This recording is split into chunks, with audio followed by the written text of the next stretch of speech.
మనం మిద్దె తోటల్లో, పెరటి తోటల్లో వేసవి పనుల గురించి, జాగ్రత్తల గురించి, చర్యల గురించి మాట్లాడుకుంటూ వస్తున్నాం. ఇది వేసవి కాలం కనుక, అధిక ఉష్ణోగ్రతలు ఉన్నాయి కనుక, ప్రారంభమయ్యాయి కనుక, నీటి ఎద్దడి కూడా ఉంటుంది కనుక కొన్ని ఉపాయాల ద్వారా మనం ఈ వేసవి నుంచి గట్టెక్కడానికి, కూరగాయలు సమృద్ధిగా పొందడానికి మనం ఏమేం చర్యలు తీసుకోవాలో మనం చెప్పుకుంటూ వస్తున్నాం. అందులో భాగంగా ఇప్పుడు మనం వేసవిలో ఆకుకూరలను కొంచెం సులువుగా పండించుకోవచ్చు. కూరగాయల కంటే కూడా ఆకుకూరల్ని సులువుగా పండించుకోవచ్చు.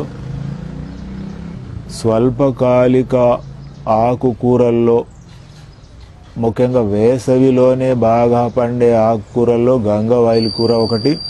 మీరు ఇది చూడండి, ఇది గంగవాయిలి. పువ్వులు కూడా ఇలా కాస్త ముదిరే దశకు వస్తే ఇలా పువ్వులు వచ్చి విత్తనాలు కూడా వస్తాయి. ఎంత ఎల్లో కలర్లో చిన్నగా మన చెవి కమ్మల్లాగా ఎంత అందంగా ఉన్నాయో చూడండి. ఇది గంగవాయిలి కూర. గంగవాయిల్లో కూడా మెగ్నీషియం కంటెంట్ పుష్కలంగా ఉంటుంది. ఆకులు మెరుస్తాయి చూడండి. అందుకే ఇది జ్ఞాపక శక్తికి బాగా దోహదపడుతుందని అంటారు. అందుచేత వేసవిలో నెల రోజుల్లోనే, విత్తిన తర్వాత నెల రోజుల్లోనే ఆకు అంది వచ్చే ఆకుకూరల్లో గంగవాయిలి కూర ఒకటి. స్వల్పకాలిక రకం. మనం విత్తనాలు కూడా ఇలాగా పూత దశ దాకా, ఇప్పుడు ఈ మడి మొత్తం, ఈ వాటర్ కూలర్ అడుగు భాగం మడిది, ఈ మడిని మొత్తం గంగవాయిలి కూర విత్తనాలు విత్తాను నెల క్రితం. ఈ భాగాన్ని, ఈ 4 మొక్కలను విత్తనాల కోసం వదిలేస్తాను. ఇలాగ పూత కాపు వస్తే ఈ విత్తనాలను మనం కట్ చేసుకుని జాగ్రత్తగా ఎండబెట్టుకుని మనం తర్వాత కూడా వాడుకోవచ్చు. మిగతా మడిలో ఇవన్నీ మనం కట్ చేసుకున్నాం. ఈ ఉదయం మనం కట్ చేసుకున్నాం. గంగవాయిలి విత్తనాలు షాపుల్లో దొరుకుతాయి. మనం కూడా ఇలా తయారు చేసుకోవచ్చు. చాలా విత్తనాలు సన్నగా చిన్నగా ఉంటాయి. చాలా తక్కువ పలుచగా చల్లుకోవాలి, చిక్కగా చల్లకూడదు. కనీసం మొక్కకు మధ్య 2-3-4 అంగుళాలు ఉన్నా కూడా ఆ మొక్క పెరిగి కాస్త కొమ్మలు రెమ్మలు వచ్చి చిన్న పొదలాగా కూడా తయారవుతుంది. కనుక సన్నటి విత్తనాలు కనుక జాగ్రత్తగా, అతి తక్కువ విత్తనాలను మనం వాడుకోవాల్సి ఉంటుంది. ఒక కుటుంబానికి ఈ పాటి 2 ఫీట్ల పొడవు వెడల్పు, ఒక 1/2 ఫీటు లోతున్న మడి కంటైనర్ ఏదైనా సరిపోతుంది. లేదా 1 ఫీటు పొడవు వెడల్పు లోతున్న ఒక కుండీలో కూడా, ఒక ఫైబర్ ట్రేలో కూడా మనం ఈ గంగవాయిల్ని చక్కగా పండించుకోవచ్చు. మనం నాటిన తర్వాత 1 నెల రోజులకు కాపుకొస్తుంది. ఎరువు, మట్టి కూడా అన్నింటిలాగే సగం మట్టి, సగం పశువుల ఎరువు పోసుకుంటే, మాగిన పశువుల ఎరువు, చివికిన పశువుల ఎరువు, గొర్రెలు, మేకలు ఏదైనా సరే వాడుకుంటే సరిపోతుంది. ఇంకా ప్రత్యేకంగా ఏమీ ఇందులో కల్పనక్కర్లేదు. అయితే ఈ గంగవాయిలి కూర పెంపకంలో ఒకే ఒక చీడపీడ ఎక్కువ ఇబ్బంది పెడుతూ ఉంటుంది. అది పేను సమస్య.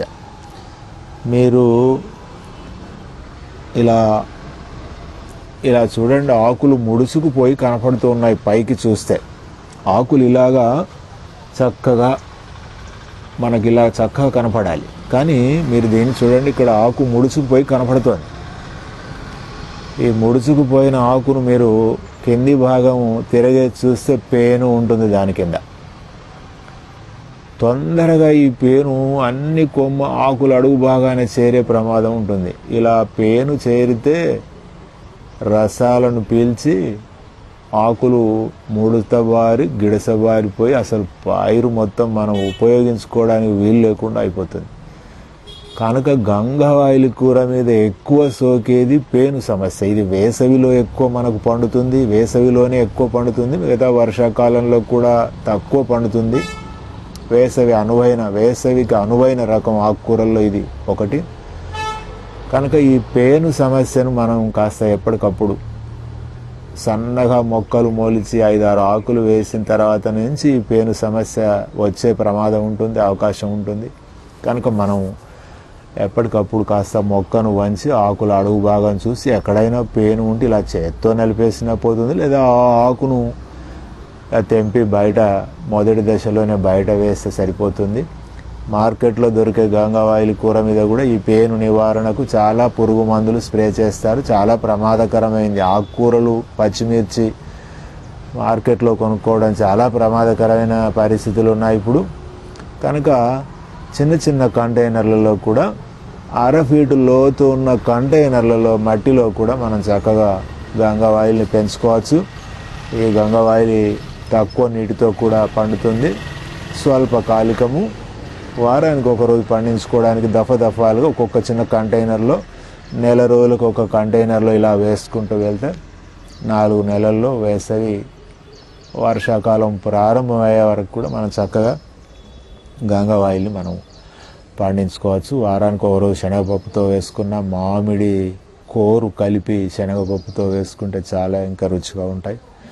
ఇది తేమను బట్టి నీటి యాజమాన్యం మనం తీసుకుంటూ ఉండాలి. తేమ ఉంటే అక్కర్లేదు, తేమ లేకపోతే నీరు పెట్టవలసి ఉంటుంది.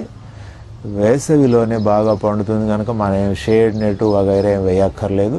వేసవి ఎండలను తట్టుకునే రకం ఇది. కనుక ఈ చిన్న ఒక పేను నివారణ విషయంలోనే మనం ఈ జాగ్రత్త తీసుకుంటే మనకి చక్కగా వేసవి అంతా కూడా గంగావాయిల్ని మనం పండించుకోవచ్చు.